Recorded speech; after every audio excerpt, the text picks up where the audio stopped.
ಎಲ್ಲರಿಗೂ ನಮಸ್ಕಾರ. ಜಾಂಟಿ son of Jayaraj ಅಂತ. ಜಯರಾಜ್ ಸರ್ ಬಗ್ಗೆ ನಾನು ಸಣ್ಣವನಿದ್ದಾಗ ನಮ್ಮ ಏರಿಯಾದಲ್ಲಿ ಎಲ್ಲೇ ಹೋದರೂ ಮಾತಾಡ್ತಾಯಿದ್ರು. ನನ್ನ ಕಿವಿಗೆ ಬೀಳ್ತಾಯಿತ್ತು, ಆ ಅಪ್ಪನ್ನ ಹೊಡೆಯೋಕ್ಕೆ ಬೆಂಗಳೂರಲ್ಲಿ ಯಾರು ಹುಟ್ಟಿಲ್ಲ ಬಿಡ್ರು, ಬೇರೆ ಕಡೆಯಿಂದನೇ ಬರಬೇಕು, ಬಂದರು ನನ್ನ ಮಕ್ಕಳು ಅಂತಲ್ಲ. ಇದರ ಕಿವಿಗೆ ನನಗೆ ಬೀಳ್ತಾಯಿತ್ತು.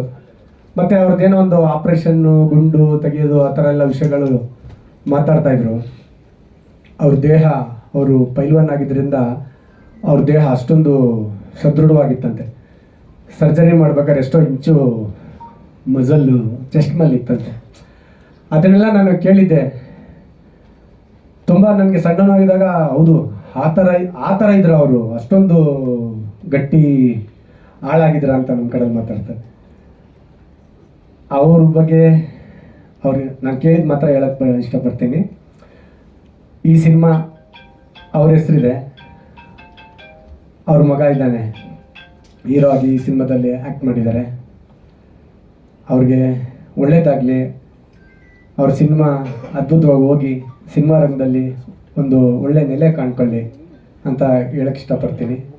ಮತ್ತು ನಮ್ಮ ಡೈರೆಕ್ಟ್ರು ತುಂಬ ಕಷ್ಟಪಟ್ಟಿದ್ದಾರೆ, ಅವ್ರಿಗೂ ಒಳ್ಳೇದಾಗಬೇಕು.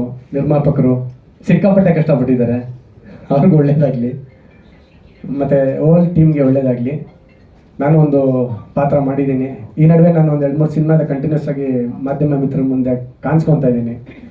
ಕಾರಣ ಇಷ್ಟೇ, ಎಲ್ಲರೂ ಬಂದು ನನ್ನ ಸೀನಿಯರ್ ಅಂತ ಇದ್ದಾರೆ. ಸೊ ಹಂಗಾಗಿ ನಾನು ಯಂಗ್ಸ್ಟರ್ಸ್ಗೆ ಸ್ವಲ್ಪ ನನಗೆ ಅನಿಸಿದ್ದು, ನಾನು ತೋಚಿದ್ನ ಹೇಳೋಕ್ಕೆ ಇಷ್ಟಪಡ್ತೀನಿ. ನಮ್ಮ ಡೈರೆಕ್ಟರ್ಗಳೆಲ್ಲ ಮುಂದೆ ಬರಬೇಕು. ನಮ್ಮ ಹುಡುಗರು ಸಣ್ಣ ವಯಸ್ಸಿಂದ ನೋಡ್ಕೊಂಡು ಬಂದಿದ್ದೀವಿ, ಒಂದು 20 ವರ್ಷದಿಂದ ಕಷ್ಟ ಬಿದ್ದಿದ್ದಾರೆ. ಅವ್ರಿಗೆಲ್ಲ ಒಳ್ಳೇದಾಗಲಿ ಅನ್ನೋ ಒಂದೇ ಒಂದು ಉದ್ದೇಶಕ್ಕೆ ನಿಮ್ಮ ಮುಂದೆ ಬಂದು ಕೇಳ್ಕೊತಾ ಇದ್ದೀನಿ. ನಿಮ್ಮೆಲ್ಲರ ಸಹಾಯ ಅವ್ರಿಗೆ ಬೇಕು ಅಂತ. Thank you very much.